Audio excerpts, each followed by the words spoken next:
Hello, today's topic is nails and all the wonderful things that they can tell you about your health. So nails are really like a mirror into your general health, and you'll be surprised how much they can tell you about the nutrients you're deficient in, health conditions you might have, and general health. So I think it's a very important topic, and let's get started. White spots, those are very common and most people will have them at some point in their life.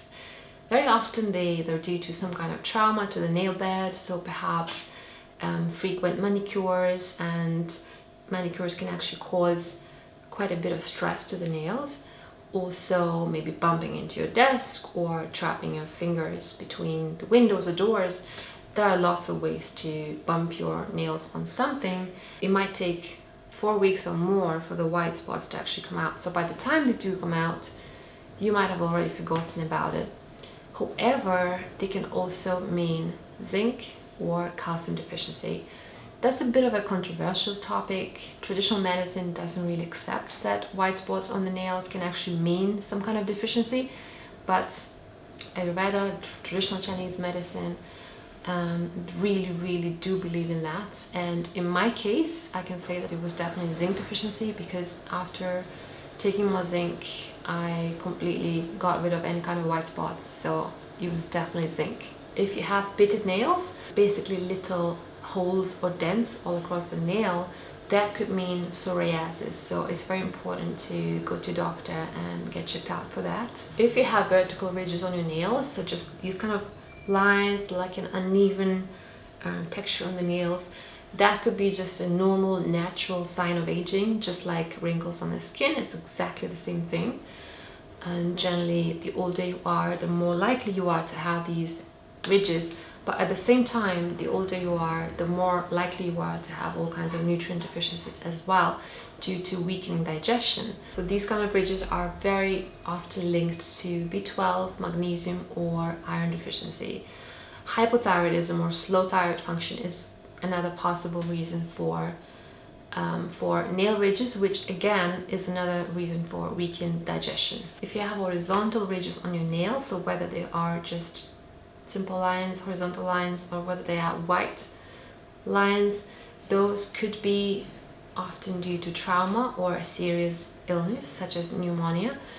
And if that's the case, then you would have them on a few different fingers at the same time. But they could also mean psoriasis, severe zinc deficiency, circulatory diseases, or uncontrolled diabetes. So healthy nails should be nicely pink, definitely not pale, but if they are pale, then that could mean low iron or anemia. That's probably the most common cause, but it can also be due to congenital heart failure or liver disease. Bluish nails mean that your nails are not getting enough oxygen, which is a serious problem, and you definitely need to see a doctor.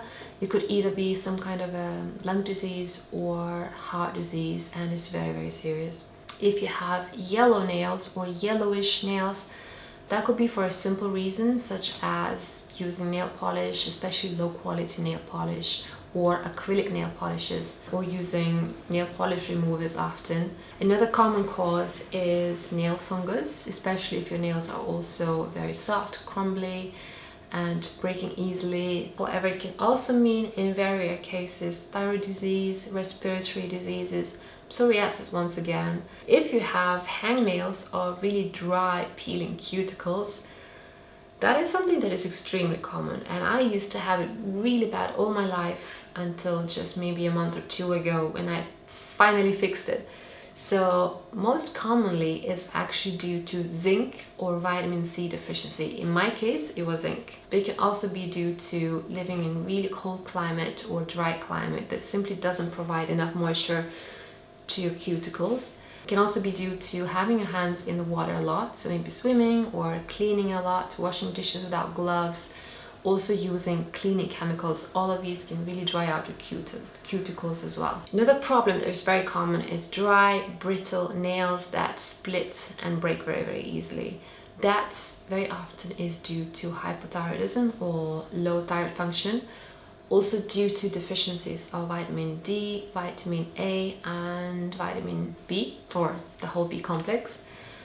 But at the same time, it can also be due to the same drying out of the nail. So living in a dry climate, using water a lot. If the brittleness is also coupled with yellowish color, then that's probably a nail fungus. Spoon-shaped nails that look like this, that widen towards the top, those can mean iron deficiency or hemochromatosis, which is basically too much storage iron, and also heart disease or hypothyroidism. Any kind of dark discolorations like dark streaks or painful dark growth on the nails are actually really serious and dangerous. They could mean melanoma, which is the most dangerous skin cancer. So if you have those, you need to see your doctor straight away. Don't watch videos like this, just go and see your doctor. And the last thing that I wanted to mention is lack of white moons. That is actually a topic that fascinates me. I could make a whole video about that. I don't know if I've ever had white moons in my life, but as my health started getting better and better, white moons actually started coming out. So that definitely very much linked to our overall health. So most often, lack of white moons actually means slow thyroid function or low blood pressure.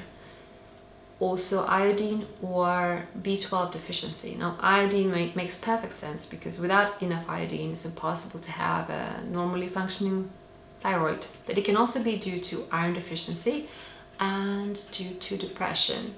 Now that is actually really fascinating because there have been a few studies linking lack of white moons to depression. That's pretty interesting, isn't it? And you shouldn't really have white moons on all your fingers, only on 8. The little ones should not have any white moons at all. And I bet that now you're going to start looking at your hands in a completely different way and take them for what they are, incredible mirrors into your health. I hope that you found this really interesting. And in the future, I'm also going to make a video about all the different things that your face can tell you about your health. So thanks so much for watching, and I'll see you in my next video.